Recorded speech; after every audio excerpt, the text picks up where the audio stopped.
tarde, todas e todas.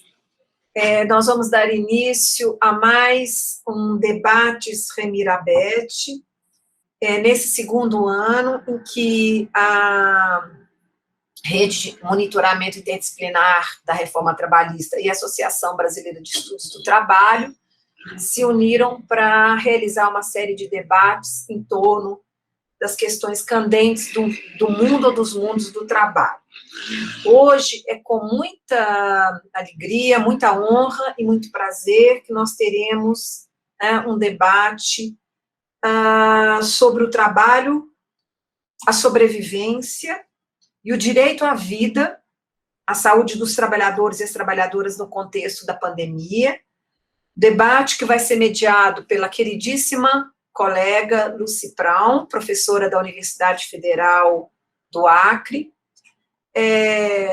o queridíssimo professor e colega René Mendes, do Instituto de Assuntos Estratégicos? Estudos avançados. Estudos avançados da USP, e a grande liderança, coordenador da Frente Ampla em Defesa da Saúde dos Trabalhadores e das Trabalhadoras, e a colega, queridíssima também colega, que eu conheci há pouco tempo, mas que trabalhamos juntos, juntas na Frente Ampla, que é Tanise Galon, professora da Universidade Federal do Triângulo Mineiro, tá?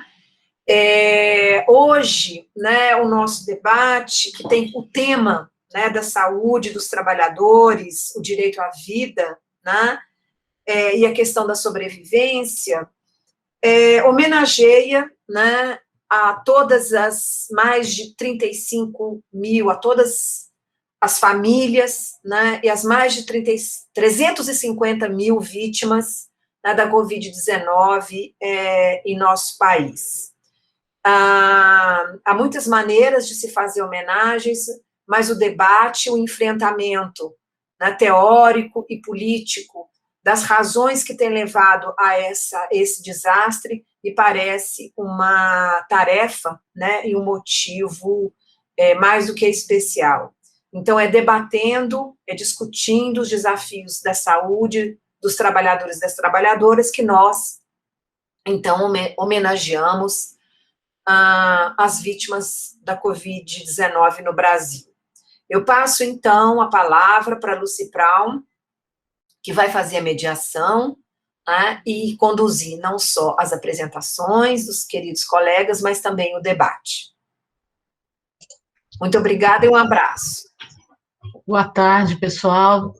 Primeiro, dizer que é um prazer estar nessa atividade da ABET, junto com a Remi, e que o Renê já conheço já há algum tempo, a Thaisa é Nossa, eu errei seu nome, Thaisa, não é Thaisa, é Tanise. A Tanise eu estou conhecendo hoje, mas não tenho a menor dúvida, eu dei uma olhada no seu currículo, até vou ler brevemente o currículo dos dois, eu andei passeando ali num blog que você alimenta, então não tenho a menor dúvida de que vai ser muito bom escutá-la nessa atividade de hoje. Eu vou ler um resumo do currículo dos dois e já passo imediatamente a palavra para eles, para que a gente não perca tempo e possa escutá-los, Primeiro, a da Tanise, a Tanise Galon é enfermeira, graduada pela Escola de Enfermagem de Ribeirão Preto, da Universidade de São Paulo, é doutora em ciências, com pesquisa na linha de saúde do trabalhador, do Programa de Enfermagem Fundamental da USP, integra a Rede de Enfermagem e Saúde Ocupacional, a Rede ENSO, atualmente é professora adjunta do Departamento de Enfermagem na Assistência Hospitalar da Universidade Federal do Triângulo Mineiro, é responsável pelo blog Lâmpada, Ensaios sobre Saúde, Trabalho e Enfermagem pelo Projeto Extensão Mente Aberta. Esse blog que eu andei passeando nele hoje pela manhã. O René Mendes é médico, especializado em medicina do trabalho, mestre e doutor em saúde pública pela USP, livre docente em saúde pública pela Universidade de São Paulo, professor titular de medicina preventiva e social da Universidade Federal de Minas Gerais, foi professor assistente doutor da Unicamp, professor visitante de Saúde Pública em Johns Hopkins University, em Baltimore, Estados Unidos, entre 83 a 2014, professor titular de Medicina Preventiva e Social da Faculdade de Medicina de Belo Horizonte, e além de diversas publicações, é o idealizador, organizador e principal autor do Dicionário de Saúde e Segurança do Trabalhador, lançado em 2018 pela editora Proteção. Foi presidente da Associação Nacional de Medicina do Trabalho, né, por 2 mandatos, né?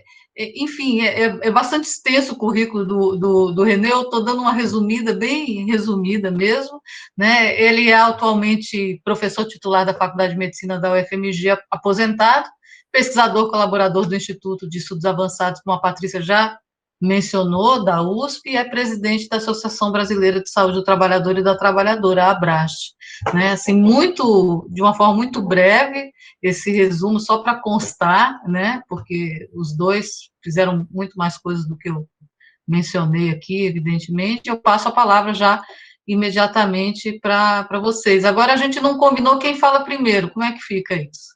Né? Tá aí, Tanise ou Renê? Digam lá. Eu cedo para a Tanise, até porque sou medida como cavaleiro e também porque estou curioso para conhecer o que ela vai falar. Legal. Mas ela pode começar. Tudo bem, Tanise? Então, a palavra é com você. Ok, muito obrigada. É um prazer estar aqui com todas e todos. Acima de tudo, eu agradeço a Patrícia, a professora Vera Navarro pelo convite.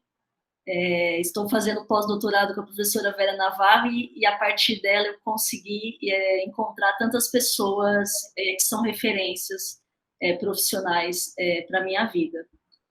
Agradeço a professora Lucy também, a cada um de vocês que estão aqui. É uma honra ter estar na companhia de vocês, sobretudo o professor René, da professora Lucy, que são referências para nós da área. Eu vou projetar minha apresentação. Só um minuto.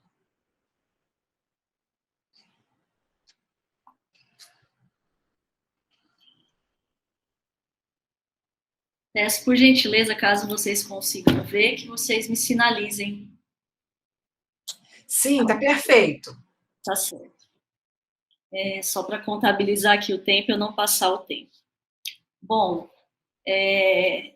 o tema de hoje, que já foi mencionado, né, o trabalho, a sobrevivência e o direito à vida, a saúde dos trabalhadores e das trabalhadoras no contexto da pandemia, eu gostaria de trazer uma perspectiva que ela se volta um pouquinho para o que eu tenho feito na minha curta trajetória profissional. Ainda estou no começo da carreira universitária, mas me considero próximo a algumas questões, né, que temos desenvolvido na universidade, tanto em termos de pesquisa, ensino e extensão também. Então, a minha fala hoje, ela não vai se voltar para aspectos macro dessa questão. Eu acredito que o professor René Mendes tem total expertise para trazer isso, né? Hoje eu vou aprender com ele também. Então, eu gostaria de trazer uma perspectiva que se volta para a vivência dos trabalhadores, para o que eles têm vivenciado, para o que eles têm relatado a partir do meu projeto de extensão Mente Aberta, no qual eu ouço trabalhadores, né, de todas as áreas, de vários campos. A gente faz vídeos juntos, lives, em que eles contam as experiências deles, e a partir das pesquisas, né, tenho estudado o presenteísmo, o fenômeno do presenteísmo, sobretudo na enfermagem, que é o tema do pós-doutorado, mas também estudando na UFTM há alguns anos, a condição de trabalho das trabalhadoras domésticas e dos professores, né, que são temas que a gente trabalha junto às orientações. Então, de início, eu gostaria de trazer essa imagem que me remete a uma certa totalidade do que nós estamos vivendo, apesar de ela ser apenas um recorte. A banalidade da morte no supermercado. Essa reportagem, ela foi uma das que mexeu muito comigo nos últimos meses aí de pandemia, quase um ano e meio de pandemia, e de todas as reportagens que estamos o tempo todo lendo, essa foi a que mais me tocou, ao ver, né, o caso de um trabalhador, ele não era trabalhador do local, mas ele era como se fosse um representante de uma marca ali dentro, né? Ele estava em atuação profissional e ele sofre um ataque cardíaco, e a gente observa na foto que o movimento no trabalho segue, os processos de trabalho seguem, enquanto o corpo do trabalhador fica ali exposto, né, representando a total desumanização do trabalhador, da trabalhadora, no seu ambiente de trabalho e para toda a lógica do trabalho nessa égide do capital. Trago aqui também dados atuais, dados de hoje, né, das 10h30 da manhã, o que nós temos de casos relacionados à Covid. Nós temos já mais de 135 milhões de casos confirmados no mundo, com quase 3 milhões de óbitos. Né? E aqui eu trago por territórios, né, por países. Nós temos o Brasil, ali nos índices elevados nesse momento, né, numa média aí de 4 mil mortes diárias.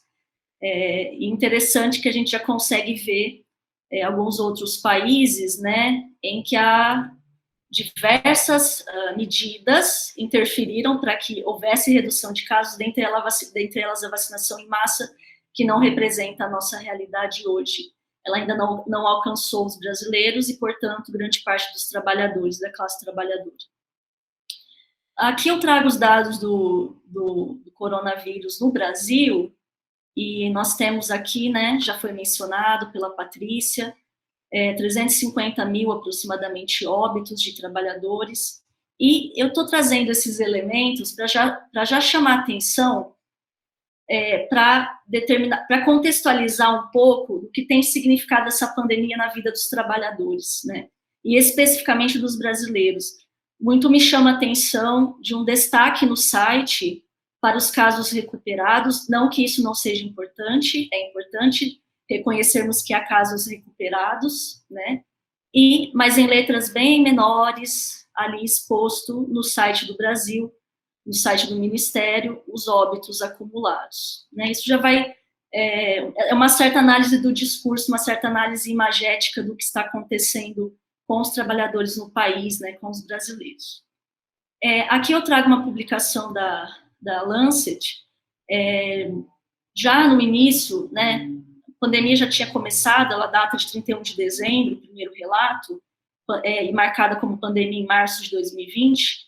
Em maio, nós já temos uma publicação em que o Brasil chama atenção, então eu estou contextualizando o trabalhador brasileiro, né, para a gente poder falar um pouco do assunto de hoje, e então o editorial da revista, de maio de 2020, coloca, né, Covid-19 no Brasil, so what? E daí? Né, um discurso, né, do presidente da República que ficou muito marcado. Eu acredito que essa frase ela vai simbolizar social e politicamente, mas sobretudo socialmente, o que nós estamos vivendo nesse momento em termos de classe trabalhadora. Aqui eu trago uma imagem do que temos visto no nosso cotidiano. Em Ribeirão Preto já vi algo parecido, mas essa imagem é de um outdoor na cidade de Araraquara, em que nós vemos aqui, né, senhores governador e prefeito, não há contaminação nas empresas, nós precisamos trabalhar, que está totalmente interligado com o que eu mostrei antes, né, um processo de como temos encarado a pandemia, em toda a sua interface, como isso afeta todas as instâncias, inclusive o mundo do trabalho, passando, portanto, por um certo negacionismo que nós tanto temos discutido, né. A partir disso, quando eu penso em saúde do trabalhador, como quando pensamos em saúde do trabalhador, podemos apontar um conceito que, para mim, e acredito que para muitos é um conceito extremamente rico, né, de ampliação, de significação ampla do que seja a saúde, que é a saúde como potência para lidar com a existência.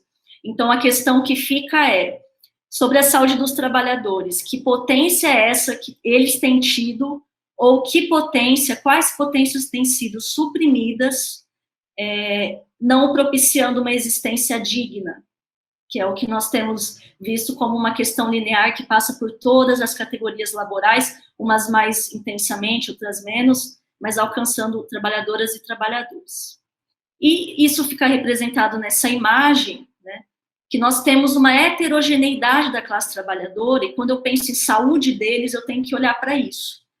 Então, nós temos um contexto home office que não representa a realidade da maioria dos trabalhadores brasileiros e que também, por si só, já carrega mazelas relacionadas à saúde, né? E temos aqueles que muitos vão falar, as profissões, as atividades essenciais, aqueles que não podem parar, né? E eles estão vivendo sobre essas condições aqui, que não condizem com o que é necessário para a proteção da vida desses trabalhadores e de suas famílias. Eu trago mais uma reportagem das mortes, essa reportagem é recente, também chama atenção o aumento das mortes entre caixas, frentistas e motoristas de ônibus, e aqui eu trago uma outra classe, que são os trabalhadores, né? Ao menos 83 professores do ensino fundamental morreram, né? Desculpe, professores, estou trazendo a realidade dos professores, que houve aumento de óbitos entre essa classe, sobretudo porque nós sabemos que a pressão pelas aulas presenciais ela cresceu esse ano, né, apesar do elevado número de casos. Aqui é um panorama, não é possível em tão pouco tempo, né, explicar e elucidar tudo isso, mas são como palavras-chave do que tem se exaltado, se intensificado aos trabalhadores nesse momento de pandemia, nesse contexto pandêmico.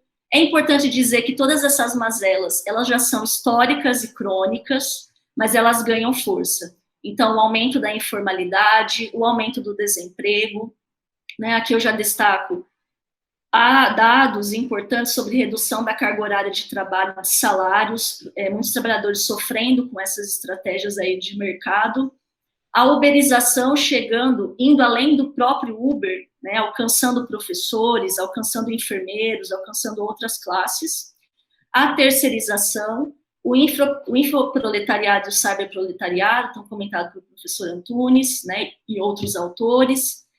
Temos que destacar a reforma previdenciária e trabalhista como questões que já vinham precarizando absurdamente a saúde dos trabalhadores, com o desmonte, né, das medidas de proteção e segurança no trabalho. Nós observamos, apesar de todas essas fragilidades, um aumento de exigência por produtividade e desempenho, numa lógica de gestão por metas, e situações em que vemos uma coerção dos trabalhadores para evitar estratégias de luta coletiva. Então, é um enfraquecimento dos trabalhadores. Em termos de saúde, palavras-chave que gostaria de citar sobretudo, o que é mais radical, sofrimento mais radical, adoecimento e morte no e pelo trabalho, como no caso da Covid, né, até este debate é uma homenagem a essas pessoas que perderam suas vidas e aos familiares enlutados, né. O desgaste mental, que é uma questão que aparece muito forte nessa pandemia, os estudos têm apontado um aumento do sofrimento mental na população geral e em determinadas categorias de trabalho, que eu vou comentar.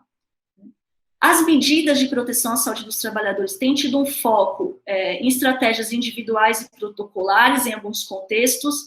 Aqui eu digo, sobretudo, sendo enfermeira, e sei que haverão ali trabalhadores da enfermagem que vão assistir, vão concordar comigo, assim como as pesquisas legitimam isso. Muitas medidas voltadas em ações muito protocolares que responsabilizam o próprio trabalhador pelo seu adoecimento, em detrimento de olhar o processo de trabalho e o processo de produção como gerador de adoecimento, além dos determinantes socioculturais, políticos que nos abatem. A saúde, o assédio moral no trabalho, um aspecto que tem sido muito destacado, mesmo no trabalho em home office, né? Inclusive em professores, isso tem sido muito comum nas nossas pesquisas. O presenteísmo, né, o fenômeno de ir trabalhar mesmo doente, até acredito que é importante estudarmos o presenteísmo nessa lógica da pandemia, porque há muitos trabalhadores adoecidos em casa, não podendo se afastar, né, já não estão em trabalho presencial e vão trabalhar mesmo doentes. O presenteísmo também tem sido muito comum na enfermagem. Tá? Cobertura vacinal incipiente, eu acho que isso eu não preciso nem desenvolver muito, porque é de ciência, de que o Brasil tem lutado muito para uma cobertura vacinal digna para os brasileiros, por diversos fatores. A desvalorização desses trabalhadores, a captura da subjetividade, aquilo que o professor Giovanni Alves discute muito, né, de como trabalhadores têm sido cooptados, e a gente vai ver ali nas falas que eu vou apresentar, sentimentos de culpa que eles mesmos têm, sofrimento moral no trabalho, né, e a solidão dos trabalhadores. De tudo isso da saúde, eu gostaria de destacar os aspectos da saúde mental, sobretudo porque eu sou uma enfermeira que atua na psiquiatria, né, estou finalizando minha especialização em saúde mental, então saúde mental e trabalho é uma área que eu tenho me debruçado, aprendido bastante, feito algumas pesquisas. Então, a Covid-19 e a saúde mental tem sido tema de estudo dos grandes pesquisadores, né, e temos aí um dado atual, né, um estudo publicado na Lancet, com mais de 230 mil pacientes, que mostrou que 1 em cada 3 sobreviventes da Covid-19 vai desenvolver um distúrbio cerebral psiquiátrico, né? Então, dizemos aí como uma onda de sofrimento mental, né? Claro, tomando todo o devido cuidado da não medicalização da saúde mental, de saber olhar ela dentro de uma perspectiva ampliada, mas sabemos que o sofrimento mental tem aumentado na população, isso não é diferente nos trabalhadores. Aqui eu mostro uma imagem que veio do meu trabalho da tese de doutorado, né, orientado pela professora Maria Helena Marziali. Foi um trabalho muito significativo para mim, para minha vida, e eu trouxe essa imagem só para dizer que eu acredito que esse tema de hoje que estamos trabalhando, ele é teoria imediata na fala de cada trabalhador, né, embora nós aqui do meio científico estamos sendo a voz, né, e até parabenizo a Beth, porque as estratégias são sempre de dar voz aos próprios trabalhadores. E essa foto é significativa para mim, porque quem a fez foi um catador de materiais recicláveis, e ele comenta, né, desculpa, é a Sandra, que é um nome fictício, ela comenta o porquê que ela fez essa foto. Então, ela diz que ela quis focar no prédio e no catador. E aí, só para resumir, né, tanto faz o empresário estar lá em cima, como também o catador, porque é um serviço digno. Para que ele chegue lá em cima, o catador está aqui embaixo. Então, os trabalhadores, independente das suas condições socioeconômicas e outros fatores, eles têm total consciência dessa lógica opressiva do capital sobre eles, né? E como diz Vincent Valla, o conhecimento popular é teoria imediata. Eu acho que isso, eu queria deixar claro aqui, expressar essa fala dele, no sentido de que os trabalhadores, eles representam muito bem aquilo que eles estão vivendo. E aí, portanto, para minha fala caminhar ali não quero passar o tempo, falta 5 minutos, creio eu, mas, por favor, me interrompam, se for necessário. Eu trago aqui... Isso mesmo, fica tranquila, Tanise. Tá bom, obrigada, Luci. Eu trago 3 imagens. É claro que não dá para falar de todos os trabalhadores, por isso eu fiz aqui um recorte a partir das pesquisas que estamos desenvolvendo na UFTM, e, claro, em diálogo com pesquisas que já estão em vigência, nacionais e internacionais. Aqui a mão de uma trabalhadora doméstica, né? Então nós temos uma representação de um trabalho informal, cronicamente precarizado, que é o trabalho doméstico, o trabalho dos professores, muito afetado pelo contexto pandêmico, a saúde deles também, e os profissionais da saúde, como eu sou enfermeira, não poderia deixar de comentar. Sobre as trabalhadoras domésticas, nós temos aqui um destaque, é uma das classes em que a saúde delas, as condições de trabalho, foi reiterada no contexto da Covid. Elas foram muito afetadas, aqui a gente tem uma publicação da OIT ONU de 2020, que traz muitos dados, né? Temos dados aqui do PNAD no Brasil, então o perfil dos trabalhadores domésticos, né? Temos 6 milhões, e interessante que um dos mais afetados pela pandemia são os profissionais da saúde, enfermagem, e nós temos os trabalhadores domésticos como uma profissão altamente afetada também, entre as 3 primeiras mais afetadas, né? maioria mulheres, então nós temos uma questão de gênero e trabalho, que já é crônica, ela já é determinante de adoecimento, e que isso se intensifica na pandemia. E a questão da cor, né? Mulheres negras representam 63% dessas trabalhadoras. E não é a gente não pode negar aqui que a primeira vítima de Covid no trabalho, um dos casos mais famosos reportados, foi uma trabalhadora doméstica do Rio de Janeiro, né, que a reportagem vai dizer que ela trabalhou mesmo com os patrões tendo voltado da Itália já adoecidos por Covid. Ela foi uma das primeiras pessoas a morrer por Covid, isso ser divulgado no país. Então, isso representa uma questão muito importante da relação trabalho-saúde, né, sobretudo na pandemia. O caso da Madalena, né, que é uma trabalhadora doméstica que viveu em condições de escravidão, isso foi descoberto aí em janeiro desse ano, foi muito divulgado, uma trabalhadora sem remuneração, sem férias, né, privada de liberdade. Então, o que eu quero dizer com isso? Que com a pandemia há um agravamento de uma precarização que já é histórica, crônica, que está relacionada com a escravidão. Nós temos até um retorno, muitas publicações da literatura interessantíssimas. Nós temos o Torto Arado, do Itamar Vieira Júnior. Nós temos obras que estão sendo retomadas, revisitadas, né? Como Abdias Nascimento vai estudar o racismo. Então, a gente consegue ver como o trabalho ele está permeado por determinantes muito amplos e que a pandemia desvelou a partir dos relatos particulares que temos encontrado aí no nosso cotidiano, nas publicações. As domésticas, né, perda de postos de trabalho, sem EPIs, trabalhando em condições inadequadas, com patrões com sintomas. Os professores, nós temos relatos, eu trago aqui do Sindicato de Professores do Ensino Oficial do Estado de São Paulo, a notificação de casos, isso data de 7 de abril, a publicação é recente, né?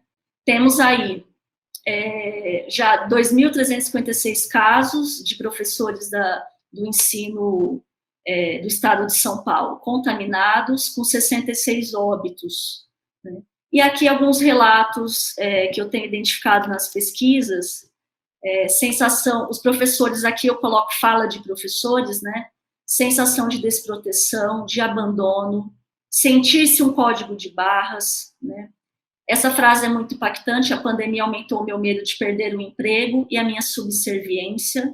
Então, é uma intensificação da precarização do trabalho. Sentir que tem mais carga horária de trabalho. Há uma lógica de mercado que diz que o trabalhador na pandemia tem feito menos, e a gente sabe que não, os dados têm colocado o oposto, né? O sofrimento com a não separação do horário dentro e fora do trabalho, para aqueles que estão em home office, que não representam a maioria do brasileiro, mas há casos sim, né? Causando sentimentos de tristeza, desânimo e frustração nos professores, incertezas com relação à volta às aulas. E aqui eu trago uma situação, né? Nós temos professores trabalhando com aula presencial hoje, com 4.000 mortos diariamente, né? Em aula presencial, ao mesmo tempo em que ele está projetando uma aula online para 20 outros alunos em casa. E ele tem que se desdobrar entre a aula presencial para os 10, porque, né, querem preservar o isolamento social, mas conciliados a uma aula online. Então, todo o estresse, ansiedade, o uso de medicações entre professores, né? E situação aqui que é importante, eu destaco aqui, o pior é que chega no momento que você é levado a se sentir culpado quando você adoece. E até que você percebe que o grupo todo também está se indignando com essa situação de trabalho presencial. E isso tem acalmado. Eu achei essa fala interessante de um trabalhador, professor, que teve Covid e ele foi culpabilizado pela própria empresa educacional, dizendo que, indagando se ele realmente estava se cuidando ou não. Sendo que a fala dele eu peguei a Covid a partir do momento que eu comecei a trabalhar presencial. Então, o trabalhador sendo culpabilizado por uma coisa que tem sido causada pelas organizações do trabalho, né? E, por fim, a enfermagem. Temos hoje 52 mil, aproximadamente, mais de 52 mil casos de profissionais da enfermagem contaminados pela Covid, e 743 óbitos. Temos mortes de um profissional da saúde a cada 19 horas no Brasil, tá? E o Brasil representa 1/3 das mortes de profissionais de enfermagem por Covid. Aqui é uma imagem simbólica que nós vimos na pandemia, as homenagens aos trabalhadores, ao mesmo tempo que o COREN, né, São Paulo, ali junto ao Conselho Federal de Enfermagem, tem repudiado a violência que estamos sofrendo, há profissionais sendo violentados física e verbalmente, nos seus espaços de trabalho. Para finalizar com as falas da enfermagem, que é a minha categoria, né, de trabalho, temos uma fala muito forte de um trabalhador que ele coloca: a enfermagem no Brasil, o hospital hoje no Brasil, virou um comércio da saúde, um comércio da morte. Então, essa é uma fala muito profunda desse sofrimento que esses trabalhadores estão vivenciando, né? Além da falta de equipamentos, de não serem tratados como seres humanos que precisam descansar, né, assim como todos os outros, medo de perder o emprego. Essa fala é muito forte: trabalhar é todo dia um encontro com a morte. Essa é a situação que os profissionais da saúde estão vivendo, né? Uma desumanização, tratados como se não tivessem sentimentos nem limites, a ponto de se indagarem: continuo na área ou não? Então, vivemos hoje uma coisa que já vinha acontecendo, que é o aumento do desejo de abandono da profissão pela área da enfermagem. Isso é uma coisa que a enfermagem tem estudado e isso tem aumentado na pandemia, tá? Tendo impactos psicológicos, depressão, utilização de medicamentos entre profissionais da enfermagem. Isso é o que nós temos descoberto ali nas pesquisas, tá? Por fim, todos os trabalhadores têm relatado que a crença em notícias falsas, né, toda a influência cultural de não valorização da pandemia influencia no comportamento da população, que por si influencia no adoecimento desses trabalhadores mais expostos a populações que não utilizam as máscaras, não distanciam. Então, todo esse panorama sociopolítico, cultural que permeia o Brasil hoje já tem sido apresentado, né? Até cartas contra fake news o COFEN tem apresentado. Para finalizar, agora de fato, ainda acredito na possibilidade de mobilização desses trabalhadores que sabem reconhecer teoricamente o que eles estão vivendo e na realidade também. Greves aconteceram durante a pandemia, embora na pandemia, apesar da opressão, professores fizeram greve dos entregadores por aplicativos, profissionais da saúde. Então, por fim, os horizontes que eu aponto para a questão da saúde mental, e não eu, né, a partir de toda a construção teórica e social dos próprios sindicatos, do que a gente tem visto, né, para terminar, busquemos uma defesa da ciência, um combate às fake news, porque isso interfere lá na frente na saúde dos trabalhadores. O papel da universidade em ser mais acessível, em defender, em transformar socialmente a realidade dos trabalhadores, que eu acho que esse evento vai ao encontro disso. A defesa do SUS, né, não tem, eu enquanto enfermeira, enquanto cidadã, não podemos negar a importância dele nessa resistência da proteção dos trabalhadores. O fortalecimento das organizações de classe com o uso das tecnologias. Se as tecnologias vêm para o mal, vamos usá-las para o bem. Há greves, até greves virtuais acontecendo, elas foram importantes e podemos utilizá-las, né?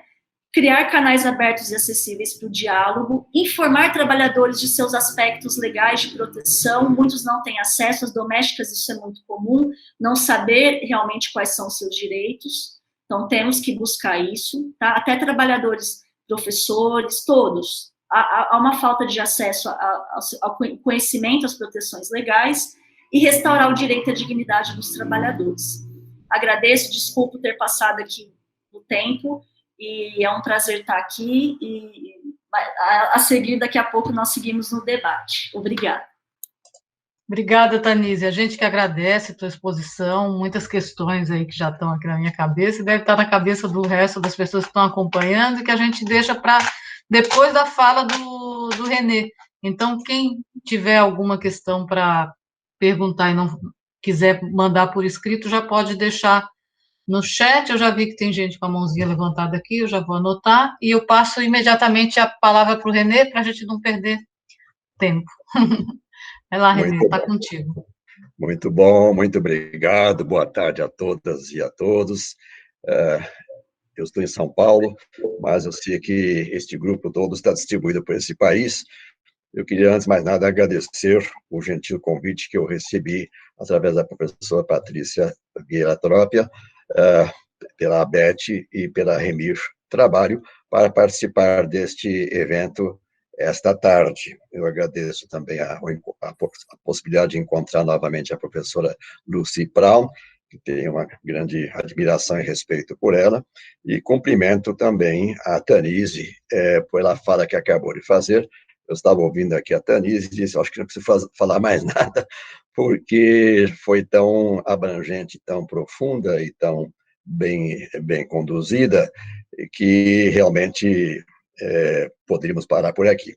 Mas, para completar, então, o tempo e o que foi previsto, e também para não, fazer propaganda enganosa de que anunciaram 2 nomes, depois, na hora, um deles declinou. Eu queria, então, usar meu tempo, que eu estou olhando aqui no relógio do lado aqui, para não passar o meu tempo, e até porque a parte que vai haver debate com a participação da própria Lucy, Patrícia, e as perguntas nós queremos preservar para que termine dentro do horário previsto, que é 17h30, pelo que me informaram. Eu vou fazer uma breve apresentação de alguns slides também, então vocês agora peçam a Deus e a todas as forças para que eu acerte aqui esse momento de acesso ao meu material, e que espero que seja bem sucedido, e eu farei essa transição agora, exatamente agora, e... Pronto, já deu certo. Ah, que bom! Então, o estresse já passou, agora deixa por conta da tolerância de vocês. Eu tomei esse anúncio, porque esse anúncio, inclusive, é a versão... vou cobrir aqui embaixo, tem um negócio para ocultar aqui. Essa versão eu recebi agora à tarde, ela é uma versão que veio mais recente, e ela, se não me engano, acrescentou ou fez uma nova redação a este que está assinalado em vermelho, e eu fiquei feliz de ver essa redação dessa forma. Esse debate é uma singela homenagem da Remir Trabalho e da ABET às vítimas da Covid-19. Viva o SUS! Eu assinalei em vermelho porque assino embaixo e também junto à minha singela homenagem, neste momento, à iniciativa que a ABET e a Remir Trabalho tiveram, nesse momento, anunciando essa intenção. Eu vou dividir minha fala em 3 momentos, dentro do meu tempo, e eu vou pedir, então, que vocês me acompanhem a partir da fala que foi feita pela Tanise, e eu vou começar realmente mais macro, mas tudo que ela falou está dentro do que eu tinha, vamos dizer assim, está dentro da abrangência do meu tema, e nós estamos em harmonia, embora não tivéssemos combinado nada entre nós previamente. Eu parto de uma premissa, de que a gravidade da tragédia atual, que já se arrasta por mais de um ano no Brasil, ela não se deve à virulência do vírus, por mais temido que ele seja, esse novo ou velho coronavírus SARS-CoV-2, ele não existe como uma entidade que toma decisões sobre a quem ele vai atingir. Temos que situar a pandemia, a Covid e a pandemia, do ponto de vista dos grandes, ou na perspectiva da determinação social, do processo saúde e doença, ou, nesta forma mais simplificada, dos chamados determinantes sociais da saúde. E, no caso da Covid, eu escolhi este modelo que eu vou seguir com vocês, cujo crédito se deve ao professor Daniel Nogueira Silva, da Universidade Federal do Sul do Pará, economista, até onde eu sei, e que desenvolveu, adaptou a partir de outros modelos, essa proposta que eu conheci há pouco tempo, no começo deste ano, e que eu achei que ela sintetiza muito bem o que temos discutido em nossos meios, sobretudo sobre a gravidade da pandemia no Brasil. Se aplica eventualmente a outros países, mas já tem uma especificidade brasileira, e eu pediria que vocês acompanhassem aqui, nesse momento, lembrando que aqui estão 3 grupos de determinantes, os determinantes chamados conjunturais e sociais da vulnerabilidade, conjunturais e sociais, a Tanise falou culturais também, com certeza, nesse bloco à esquerda, depois nós vamos ver os outros, mas basta nós seguirmos aqui esses vamos dizer, componentes, né, do contexto político e socioeconômico, nós vamos, então, começar a entender um pouco mais, vai esclarecer um pouco mais sobre o que nós estamos falando, o cenário político de instabilidade, de enfraquecimento das instituições, o cenário macroeconômico da crise que já existia, a baixa taxa de crescimento, a política social de alta taxa de desemprego, informalidade e ampliação da pobreza, isso já antes, acentuado também, que nós vamos ver nessa lógica do modelo que eu estou adotando, e cultura e valores sociais, as políticas públicas de redução do orçamento na área da educação, saúde e proteção social, e a cultura e valores sociais, a polarização política, né? E o culto e a semeadura e a consagração da desinformação, que a Tanise também mencionou, das fake news e de outras formas de mentir, todas elas caberiam no guarda-chuva da chamada mentira deliberada e intencional, mas recebe uns enfeites aí para ser chamada de fake news. E este que explica muito o Brasil encontrou os determinantes estruturais e se acentuou sobre os determinantes chamados estruturais e sociais da vulnerabilidade, e que estão aqui nesse bloco do meio, essencialmente representados pela posição socioeconômica. Também já foi mencionado aqui a questão das classes mais atingidas pela pandemia, onde os trabalhadores têm um lugar especial, que eu também, mais tarde, vou fazer uma referência mais detida, ainda dentro do tempo, e uma ênfase no gênero feminino, que a distribuição não é aleatória, e aqui nós estamos falando tanto da distribuição do risco do contágio, como também do curso da doença, ou seja, são 2 momentos, momento de exposição e contágio, o momento de desenvolver a doença e o curso dela, cuja não só incidência é maior, mas também a gravidade, inclusive a letalidade, que é a proporção de mortos sobre os adoecidos, é maior.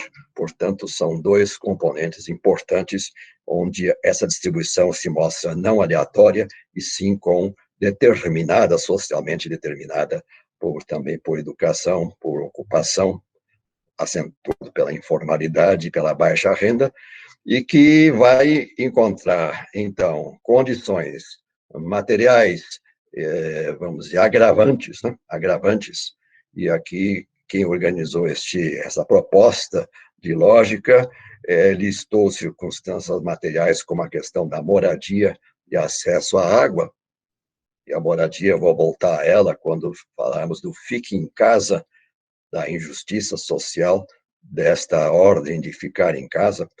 Em seguida, um componente questionável, os chamados comportamentos e fatores biológicos, que muito se valorizou no início da pandemia, e inclusive virou uma espécie de álibi, porque, como se dizia, tal pessoa morreu, já vinha junto, mas ele era obeso, mas era gordo, ou era gorda, e era diabético, e era hipertenso, e era cardíaco, e quase uma chamada culpabilização da vítima. Quem mandou ele ser obeso, quem mandou ele ser diabético? e que também não é por acaso, são entidades, são patologias crônicas socialmente determinadas também. E o acesso ao serviço de saúde também é prejudicado para esses mesmos grupos sociais que nós estamos nos referindo. E aqui à direita, por último, as condições de trabalho, aqui o autor, o professor Daniel Nogueira, escolheu estresse e ambiente de trabalho, mas poderíamos dar outras denominações com esse título, condições de trabalho. Em suma, e isso, então, vai impactar sobre a desigualdade que já existia. Portanto, desigualdade aqui, ela é condição, vamos dizer, determinante e agravadora, e a pandemia veio agravá-la mais ainda. O impacto sobre a desigualdade foi, então, como um círculo vicioso entre causas e efeitos, ou determinantes e impactos, e que vamos, então, ter uma sobrecarga e tudo aquilo que foi mencionado aqui pela Danise, corretamente, que é uma profissional da área de saúde, e o sistema de saúde superlotado, não dando conta. Felizmente, ainda o SUS, heroicamente sobrevivendo, porque tudo foi feito para destruir o sistema público, o serviço público, os serviços públicos. E este modelo, então, proposto pelo professor Daniel Nogueira Silva, que poderíamos fazer alguns pequenos ajustes, ele está na essência da compreensão da gravidade da pandemia. E o meu segundo tópico, dentro do meu tempo, é reforçar aquilo que a Danise já disse.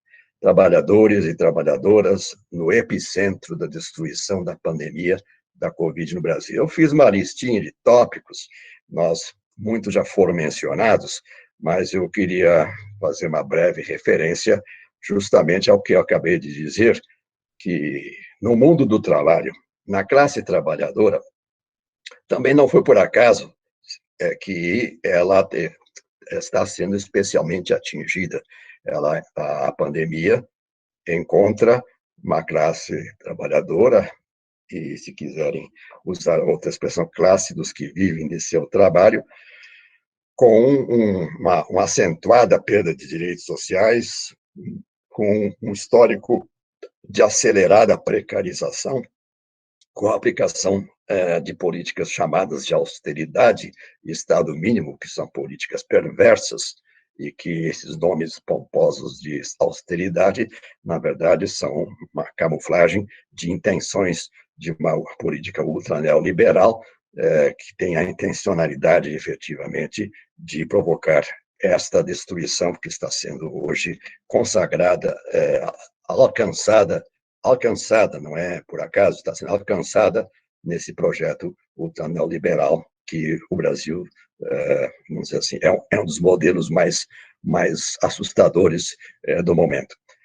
E a distribuição, então, geográfica, isso já se sabia. A grande questão que eu trago aqui, já até escrevi algumas coisas sobre isso, é que a ordem de ficar em casa, né, a principal medida sanitária correta, é o distanciamento social, o isolamento social, depois a quarentena em determinadas circunstâncias, porém ela é sanitariamente correta, mas socialmente e eticamente injusta. Injusta porque ela acentua a desigualdade e a injustiça social. A grande questão é quem pode ficar em casa, e primeiro começa perguntando quem tem casa, e segundo, quem tem casa que possa significar um abrigo, uma proteção contra o vírus ou contra as circunstâncias, quem tem casa onde possa exercer o item seguinte aqui, o trabalho remoto, né? Tipo trabalho remoto, o home office ou qualquer outro nome. E nessa sequência que estamos aqui, nós vamos passar por uma questão que tem sido fundamental nesse exercício de análise da determinação social do processo pandêmico de Covid no Brasil, com os trabalhadores e trabalhadoras no epicentro, que é a questão de que muito se usou e muito se abusou do conceito da essencialidade, ou seja, do trabalho essencial, das categorias essenciais de trabalhadores e trabalhadoras essenciais, que parecia um título pomposo, mas mais serviu para obrigá-los a trabalhar. Incluem-se aqui os que têm que trabalhar mesmo, os que estão na linha de frente, mas há um grande grupo que foi abusado até o dia de hoje, inclusive as trabalhadoras de trabalho doméstico e os trabalhadores de frigoríficos, como se sabe, para exportação, e muitas outras atividades que até hoje, ainda diariamente, ouvimos que estão sendo utilizadas sob esse pretexto da essencialidade. Essenciais são todos e todas as trabalhadoras. Porém, aqueles que têm que trabalhar por nós e para nós não podem fazer o que nós estamos fazendo, que é ficar em casa. E não são só os que estão na linha de frente da saúde, da educação, tudo que já foi mencionado aqui também pela colega que me antecedeu, mas os que vivem do trabalho diário, a grande porcentagem da informalidade e dos pequenos serviços, pequenos bicos e pequenos produtos que são feitos para diariamente poderem ser colocados à venda ou serem fornecidos e que obrigam as pessoas a sair. E isso obrigar a sair não é simplesmente questão de não ficar em casa, significa também o transporte público, sobretudo nas grandes cidades como São Paulo, onde eu vivo e trabalho. Essa lista poderia seguir, talvez nós aqui já estejamos hoje chegando nesses dois tópicos finais aqui, desta transparência, e que se associam a uma perversidade de fundo, e que acho que nós temos gritado pouco demais, protestado pouco demais, que é a questão da renda básica. A renda básica de cidadania, renda que deveria ser renda básica de cidadania, o chamado auxílio emergencial, que se tornou uma vergonha nacional, uma vergonha internacional. Primeiro, os meses de intervalo desde o que foi pago o ano passado, no ano 2020, e o que se começou a pagar vergonhosamente agora, nessa semana que inicia a semana passada. E, nesse sentido, então, eu queria dizer que esta lista de tópicos que está aqui está na raiz da explicação por que o Brasil vai tão mal na pandemia e por que é uma tragédia nacional para trabalhadores e trabalhadoras, onde se somam as mortes e aos adoecimentos e mortes pela Covid e as mortes e sofrimento provocados pelo desemprego, provocados pela fome, pela miséria a que estão sendo empurrados todos os dias centenas de milhares de pessoas. Nós estamos, sim, eu trouxe duas imagens aqui para já me encaminhar para o final da minha fala. Eu trouxe duas só.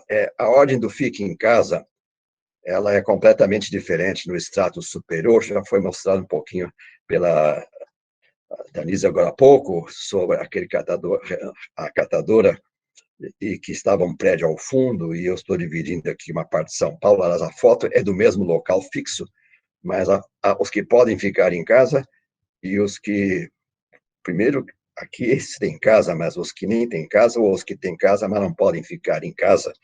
Então, esta é uma imagem forte para dizer da injustiça social das medidas sanitárias exigidas ou necessárias para o enfrentamento da pandemia e que atingem principalmente a classe trabalhadora. Essa foto que é impressionante e recente, também aqui de São Paulo, plataforma da CPTM, possivelmente conexão com o metrô, não identifiquei qual das estações que é, mas ela é recente e é confirmada a autenticidade dela.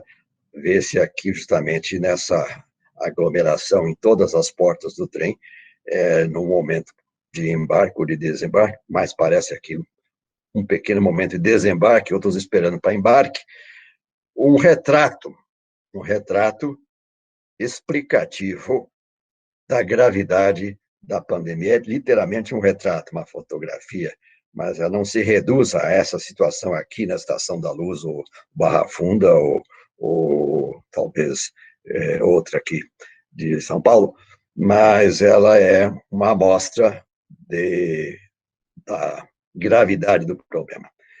E eu, nos últimos minutos da minha apresentação, eu trago algumas provocações. Eu não tenho resposta, eu fiz na forma de perguntas, porque aqui à esquerda é o título do nosso tema: trabalho, sobrevivência e o direito à vida. São 3 temas de profunda importância.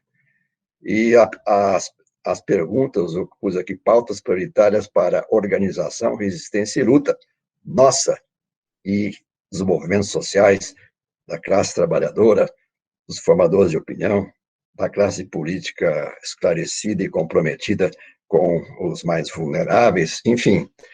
E a questão que eu trago é uma provocação sobre o que efetivamente estamos dispostos ou se faz necessário enfrentar a organização para enfrentamento, resistência e luta. É o vírus, o novo coronavírus, uma forma biológica de ver, mas também pode ser a questão da exposição ocupacional, que já foi mencionada aqui. É a doença, a pandemia, nas suas dimensões, que já foram mencionadas também, no sentido não só do momento agudo, mas dos efeitos tardios, e eu coloco aqui também as condições de saúde. Esta é a pauta principal. Estão os trabalhadores adoecidos? Por que estão adoecidos? Como estão adoecidos? Hoje, elas já estavam antes, né? Durante a pandemia, muito se falou da pós-pandemia, e essa pós-pandemia ainda não chegou para nós, ou não foi construída ainda o suficiente para nós.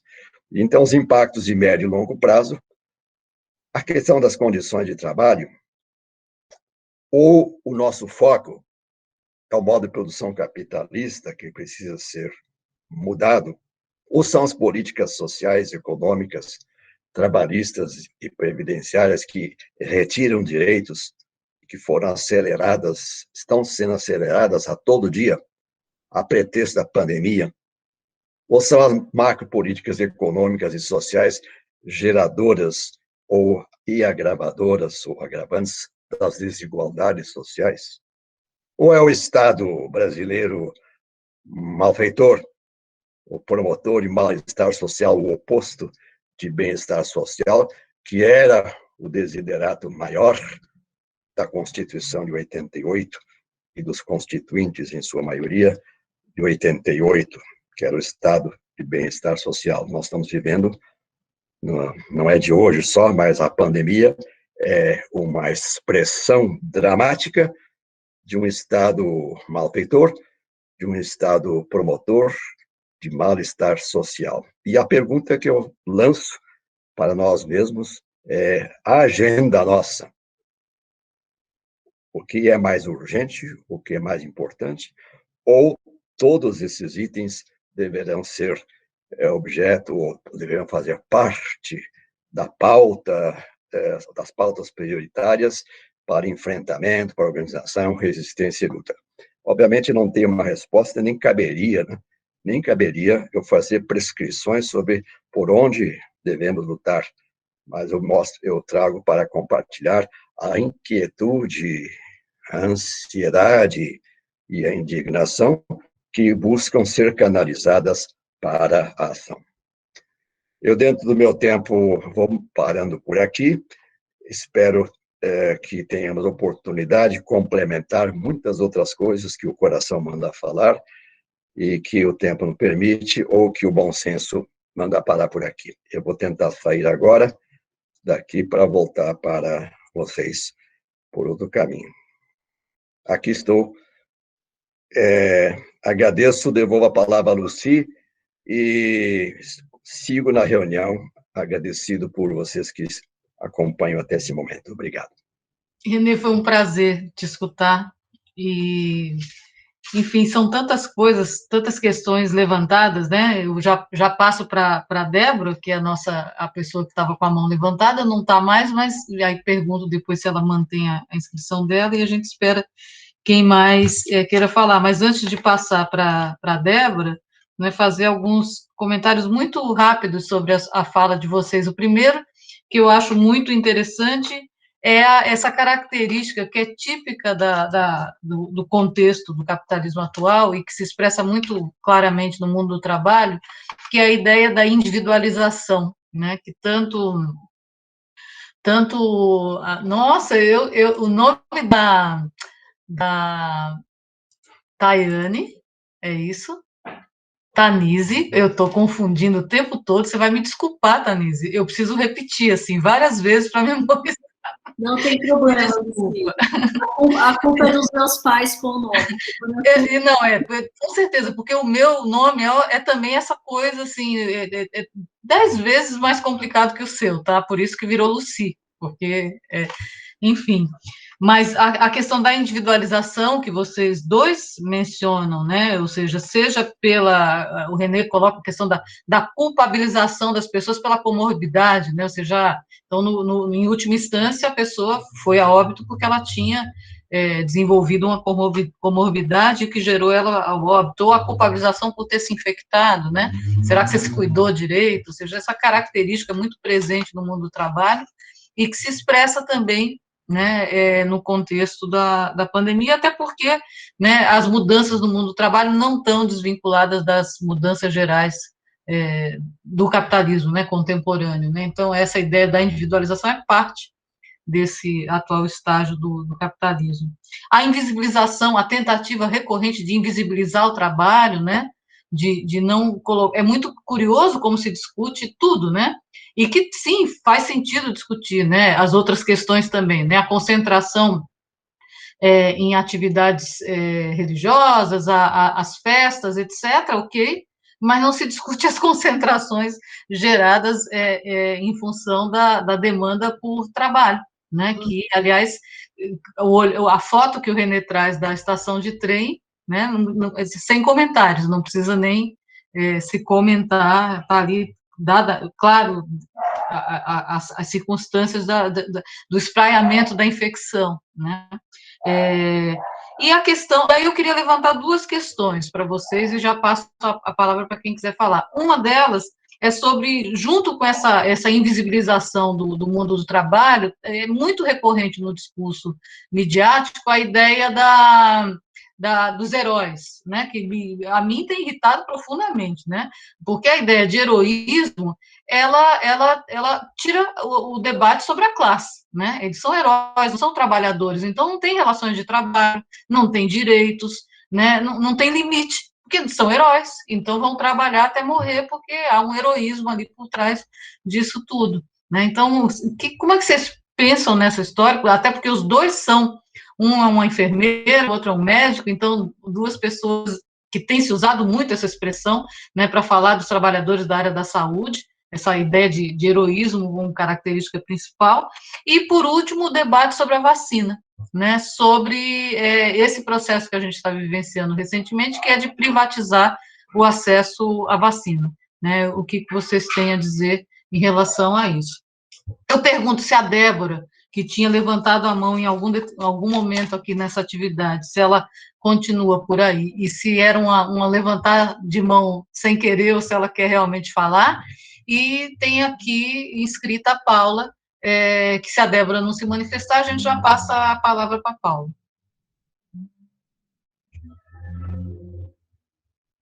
Nada da Eu vou Débora. tomar a palavra porque a Débora, na verdade, ela escreveu que clicou sem querer, está no chat. Ah, foi? Eu não vi ainda.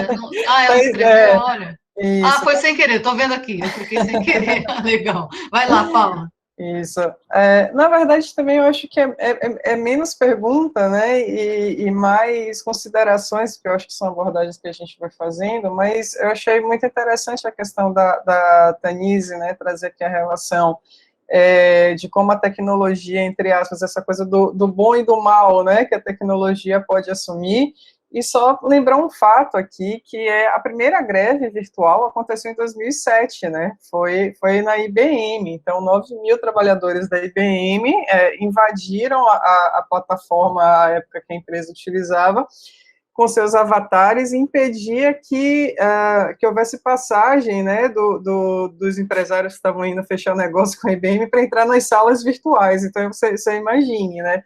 Então, assim, eu acho que essa é uma dimensão que a gente realmente não pode descartar, né? E, infelizmente, existe um discurso que sempre nos direciona para a reprodução do status quo no poder, que muitas vezes nos cega, né, para o quão amplo é o leque, né, de usos da tecnologia. Então, se ela é apreendida, é bem verdade, né, pelo status quo para a realização dos seus interesses, não é menos verdade que a resistência também pode perpassar por esse meio, né, e acho que isso não se resume à militância digital do ponto de vista das mensagens e tudo mais, mas de ações concretas no campo virtual, como foi esse caso da IBM, né? Então, achei bem bacana ter se trazido essa dimensão aqui. E no caso também, né, que o professor René também falou, a questão de como a gente tinha que ter aqui, né, a renda básica, o auxílio emergencial, né, ainda mais quando estamos diante de um país tão desigual. E aí o que é importante a gente colocar nos termos corretos, né, porque não é a questão do ter que trabalhar, né, quem não tem condições tem que trabalhar. Não, a gente tem que entender que existe o direito ao trabalho junto ao direito à vida, né, e que as duas coisas só fazem sentido se vierem juntos. O trabalho não pode ser instrumentalizado exclusivamente para a questão da subsistência, mas ele tem que ser mais do que isso para a existência digna, né, e a exposição a essa situação sanitária, de risco sanitário, né, e a imposição, né, de que o trabalhador seja exposto ao risco sanitário para continuar tendo uma renda, com toda certeza é uma das maiores distorções que pode haver, né, do ponto de vista do discurso de recuperação econômica e de sustentação da sociedade como um todo, né. Então, acho realmente importante a gente estar associando essas discussões, né, das consequências médicas reais que tem de óbitos, né, de engarrafamento nos hospitais, da ausência de leitos e de medicamentos, né, a essa ação em paralela, né, de organização da sociedade que tem que vir com todo essa construção de um aparato, né, econômico-social, para que as medidas de ficar em casa e de isolamento social possam ser efetivas, né? Senão, de fato, não adianta. A gente tem aglomerações dentro de casas, né? na periferia. Tem casas que quando você coloca que mais de 10 pessoas é aglomeração. Você vai na periferia, você tem casas onde é isso. E aí? A aglomeração está dentro de casa, né? Então, a gente tem que fazer um conjunto de medidas para minimamente tentar aqui dizer que estamos, de fato, né, combatendo o vírus, eu acho, a doença. É isso. Bom, eu não tenho anotação que tem uma mensagem. Ah, não, é outra coisa, falando dos editais. Eu não tenho nenhuma anotação de ninguém. A Patrícia está levantando a mão. Excelente, gostei demais. E aí queria aproveitar para fazer uma pergunta para a Danise e para o Renê, porque vocês dois tocaram, né, na questão da individualização da doença, né, ou a culpabilização da doença. E me parece que, na verdade, aí é uma dúvida, né? Essa é uma característica da nossa sociedade. O capitalismo tende, né, a individualizar, a responsabilizar, né, os indivíduos, né, pelo seu sucesso e também pelo seu fracasso, pelos seus problemas e pela sua conquista. Claro que isso depende da cultura política, do momento histórico, né? Depende um pouco do quanto que estruturas de bem-estar foram ou não conquistadas, países que têm uma tradição mais liberal ou não. Mas de que maneira que isso se exacerba na pandemia? Como é que vocês acham, né? Como é que vocês percebem que isso fica mais evidente? E como a gente pode, politicamente, cientificamente, pedagogicamente, fazer esse enfrentamento, né? Acho que essa é uma questão importante. A segunda pergunta é para o René, né? Acho, René, que no seu último slide, que foi super interessante, você faz uma série de perguntas, né? Ou seja, o que a gente combate primeiro? Qual é a nossa principal prioridade? Agora, evidentemente que está tudo articulado, né? Porque a gente pode imaginar que um combate radical, né, à pandemia, não apenas, né, ao vírus, ou não apenas à doença, mas contextualizando, né, a doença, contextualizando a disseminação do vírus, a gente relaciona com tudo, com a pobreza, né, a gente relaciona com a miséria, a gente relaciona com, né, a reforma trabalhista, com precarização, a gente relaciona com as condições sociais, a gente se aproxima da política, né? Então, de certa maneira, o combate à pandemia, dependendo da forma como essa bandeira ela é levada, ela toca, ela fere, ela diz respeito diretamente, né, ao poder econômico e ao poder político, ou seja, ao governo Bolsonaro, né, e o modelo, né, econômico adotado por esse governo. Mas, muito provocada pela sua questão, seu último slide, eu fiz uma pergunta aqui, né, que a pandemia, ela expõe, né, as múltiplas contradições, né, e aí eu então te pergunto, pensando no pós-pandemia, no que a pandemia revela, o capitalismo tem ainda alguma coisa para oferecer, né, para a humanidade, oferecer para os trabalhadores em termos de renda, de salário, né? Achei muito interessante porque é um debate que não está muito colocado, né, o debate de uma crítica radical e de que esse modo de produção, né, não tem mais nada para nos oferecer. Então, como você me provocou, eu devolvo a provocação no bom sentido. Obrigada. Bem, meu acompanhamento, não tem ninguém. Eu caí, voltei, fiquei sem o chat. Então pode ser que alguém tenha se inscrito, mas eu acho que não, né? Então eu passo para os dois, né? Podemos passar. Vamos a Tanise primeiro? Tanise. E depois o René. Tá bem? Com você, Tanise. Certo. Bom, Lucy, Patrícia, os demais, obrigada pelas colocações. Acho que instiga bastante o debate, né? Primeira questão que a Lucy colocou, a questão dessa percepção dos heróis, trabalhadores como heróis, né?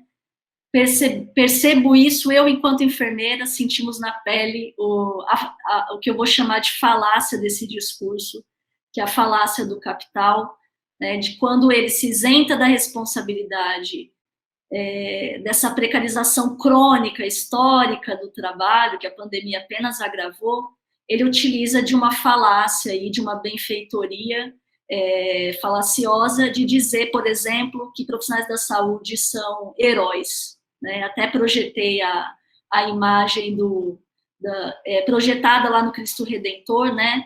Lembro de que no auge ali do início da pandemia, eu ouvi da minha sacada as palmas para profissionais da saúde, e o mais interessante é que muitos de nós chegamos a nos emocionar,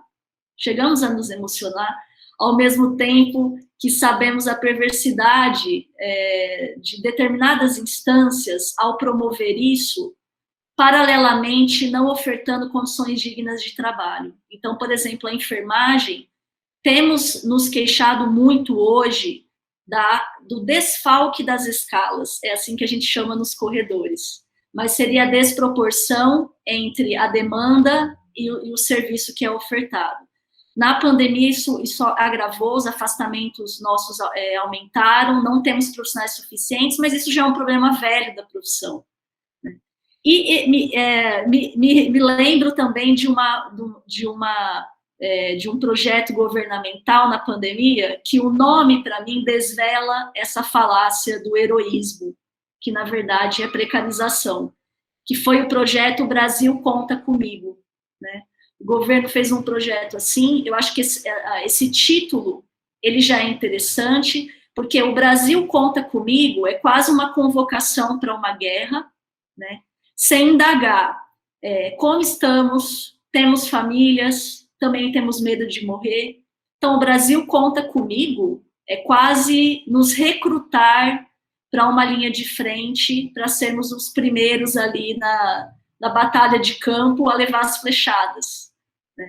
Então, há toda uma falácia do discurso nesse sentido, que não condiz com o que esses profissionais têm dito, né? Heróis, portanto, é algo que nós temos que tomar cuidado até com esses elogios, né? Nas pesquisas com a enfermagem a gente ouve muito, não quero ser chamada de herói, eu só quero ter o meu salário digno, que desde que entrei na profissão luto por ele.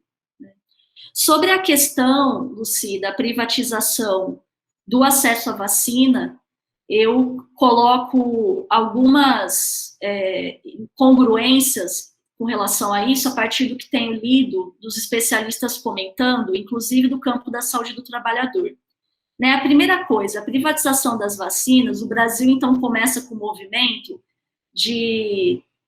a gente viu, né, medidas aí legais para que empresas comprem as vacinas, né, e elas falam que elas doariam metade para o SUS, né. Esse é o discurso, e aí cai um pouco na falácia do heroísmo. Então, vamos pensar, primeiro eu chamo o trabalhador de herói, depois eu digo que darei a vacina para ele. Então, eu maqueio um estado de benevolência. Porém, comprar a vacina, o que significa isso? Se empresas comprarão a vacina, quantos trabalhadores do Brasil hoje atuam em empresas?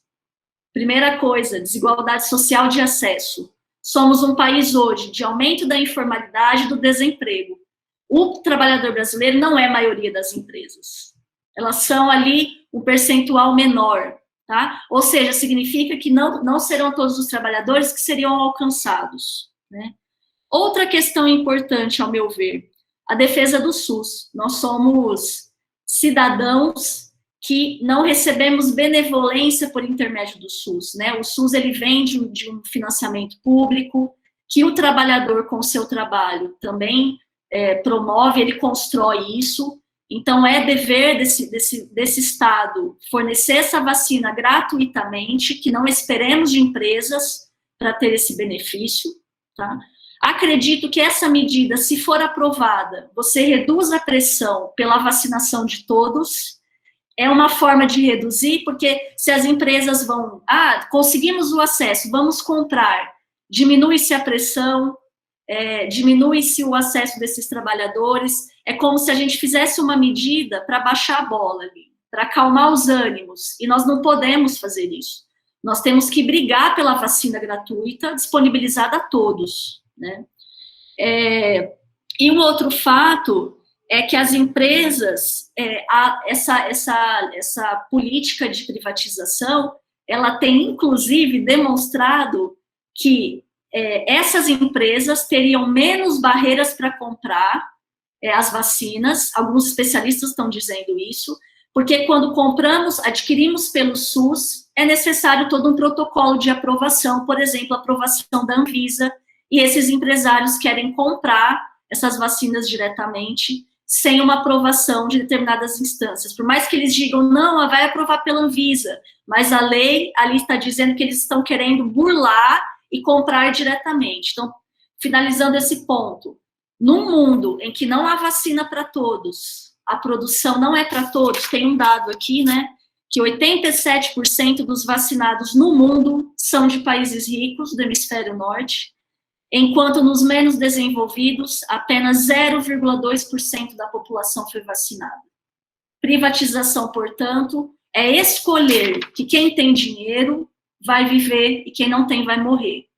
Então, sobretudo, esse ponto, para mim, é uma crise ética, porque não consigo imaginar, como ser humano, que estamos mercantilizando a sobrevivência de pessoas pela Covid, né? A morte ou a sobrevivência. E para finalizar, com a pergunta da Patrícia sobre a individualização e a culpabilização, né? A Patrícia colocou de que modo isso se acentuou na pandemia, né?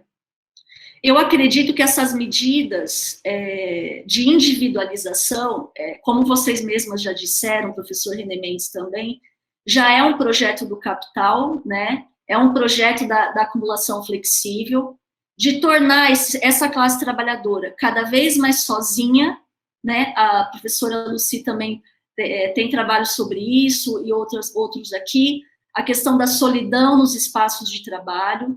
Então, todo esse esquema de competição, de promover gestão por metas, o que já vinha isolando esse trabalhador, individualizando ele, né, se acentua nessa pandemia, e eu acho que a pandemia desvela uma visão biologicista que nós ainda temos no campo da saúde do trabalhador quando a gente individualiza.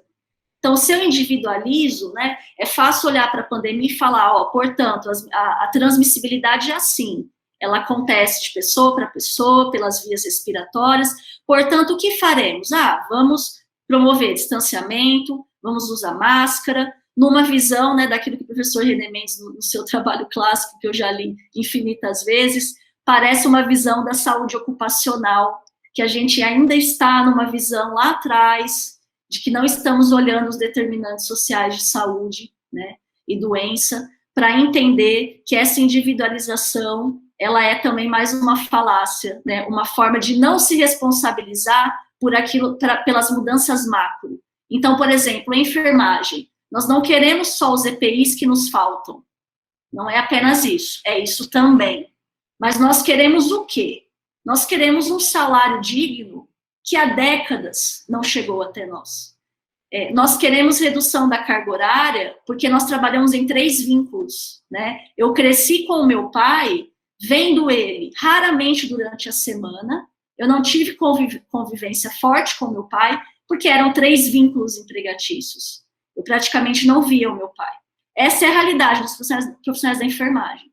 Então, quem que irá mexer nessas questões? Quando elas serão tocadas? Isso não é de interesse do capital. Então, nem o básico tem sido feito, né? Mas, para finalizar, acredito que, embora haja individualização, culpabilização do trabalhador, é a fala que eu mostrei do professor. O professor falou assim, quando a empresa disse que eu era culpado pela Covid, os meus colegas no grupo do WhatsApp começaram a reclamar junto, e eu percebi que eu não estava sozinho.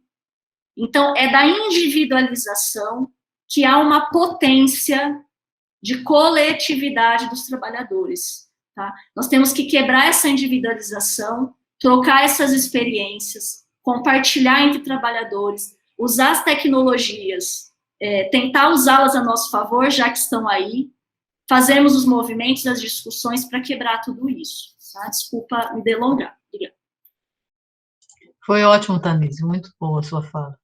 Vou passar para o René, para a gente depois partir para o encerramento dessa atividade, que tem até agora maravilhosa. René, está contigo. Obrigado. Eu estou atento ao horário, e as respostas a questões que eram para nós dois, sobre a questão dos heróis, e sobre a individualização, sobre a vacinação, eu já vou deixar como respondidas com muita qualidade pela Tanise, porque eu diria talvez as mesmas coisas, mas em palavras diferentes, e eu tenho meu apoio, meu endosso total ao seu modo de ver, Tanise, e representa, nesse momento, você nos representa aqui com perfeição. Eu apenas, aproveitando que temos só 4 minutos, eu queria, então, continuar a provocação, né, da Patrícia, da professora Patrícia, porque seria leviano da minha parte dar uma resposta cabal, que, aliás, não cabe a nós dar respostas, talvez cabe mais fazer mais perguntas, né? Mas um modo de abordar essa questão complicada que ela colocou, e que eu havia colocado, e que ela novamente coloca, é um pouco em relação à questão das causas da Covid, ou das causas, né? Então, quanto mais próximo do vírus, ou da visão biológica, talvez seja mais fácil atuar. Foi mencionada a questão, por exemplo, do EPI, corretamente como um exemplo, vamos dizer assim, bem localizado, bem material, bem objetivo, e que é mais fácil de atuar, fornecer um EPI, por exemplo. Então, é como se fosse assim, graus de complexidade, graus de proteção, né, que vão para as causas das causas. Né? Quando falou em vacinação, a vacinação tem sido realmente, inegavelmente, é um grande recurso. A imunização por vacina tem mais de 100 anos, pelo menos a história da vacina tem mais de 200 anos, das vacinas. Então, assim, é um recurso importante. Mas a vacinação também é um escape, né? É uma forma, vamos dizer assim, de encontrar a solução para tudo. A vacinação contra a Covid não é a resposta para todas as mazelas reveladas e agravadas pela Covid, mas ela é essencial nesse momento. O que realmente pouco se valoriza é justamente para trás-mente, né? O que está atrás e que, para tentar, vamos dizer, uma agenda mais poderosa,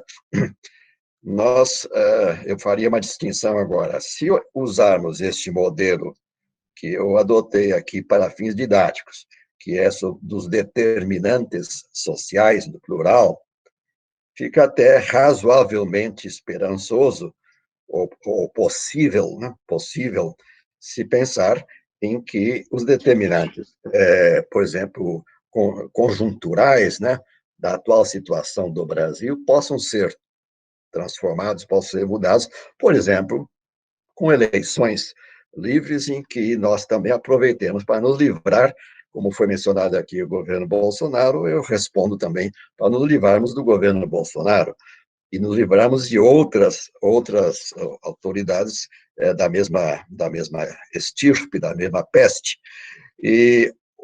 Porém, se formos desdobrar os pedaços, né, vamos atacar os fatores conjunturais, mas temos as raízes estruturais longas e históricas. Podem ser mudadas? Podem ser mudadas. E as questões materiais podem ser mudadas por processos políticos, né? As abordagens, por exemplo, abordagens históricas fossem da democracia, da social-democracia europeia, fossem as abordagens socialistas, vamos dizer, sem revolução, né? E de mudanças graduais, como conquistas para mudanças dos determinantes sociais. Se formos para o modelo mais radical da determinação social, como, vamos dizer, tendo na origem o modo de produção capitalista como raiz de todos os males, no caso, o adoecimento e morte, e como propõe, por exemplo, Jaime Breio, do Equador, e como são as propostas mais ousadas vamos dizer, do entendimento de determinação social como um processo, não fragmentando os diferentes determinantes, como a Organização Mundial de Saúde vem fazendo razoavelmente, vamos dizer assim, para não enfrentar a raiz histórica e de forma radical mudar o mundo. Então, se torna, obviamente, necessárias estratégias mais radicais. Então, eu queria dizer assim, quanto mais nós formos para as causas das causas, nós poderemos, eventualmente, obter conquistas por um processo político, digamos, até porque daqui não iríamos pregar a revolução, mas, digamos, por avanços e conquistas políticas, se nós nos organizarmos para tal. Então, assim, é mais fácil colocar um band-aid num pequeno ferimento, digamos, que fosse a abordagem biológica de tratar bem um paciente com Covid, do que, efetivamente, estancar uma hemorragia secular, uma hemorragia histórica, uma hemorragia agravada nesses últimos anos, e que não vai ser corrigida por band-aids. Terá que haver mudanças radicais, e essas mudanças radicais estão na nossa pauta, e é isso que nos faz, como corretamente disse a Patrícia, nos faz rever, inclusive, posicionamentos nossos da sociedade brasileira e, principalmente, dos movimentos sociais, dos trabalhadores, dos sindicatos. Então, é assim, resumiria dizendo, se formos mais para os determinantes, vai ser mais complexo e demorado, mas não impossível, não impossível. Bom, o tempo já foi e eu vou parar, mas podemos continuar essa conversa, esse debate ainda por muito tempo. E se alguém me perguntou, mas é possível que aconteça alguma mudança política no Brasil no curto prazo? Eu vejo o que está acontecendo nos Estados Unidos. Os Estados Unidos não é modelo para nada e para ninguém, mas tinha um Bolsonaro lá dirigindo os Estados Unidos, e a mudança com a chegada do Partido Democrata vem, no curto prazo, alcançando alguns avanços interessantes. E não vou dizer que vai solucionar a raiz do problema da lógica capitalista, mas, inegavelmente, há resultados de curto prazo que podem ser mostrados como é possível pela via política. Obrigado. Bom, eu que agradeço tanto a participação dos nossos dois convidados, como a oportunidade de estar aqui como mediadora dessa conversa tão boa. E que, nossa, tem tema para várias outras, né? A fala do René já aponta para isso no final, a da Tanise também, enfim. Eu acho que essa mesa tem uma coisa muito legal, que é a possibilidade de pensar nessas questões a partir de uma perspectiva interdisciplinar, que é algo que deve mover, do meu ponto de vista, as nossas pesquisas, né?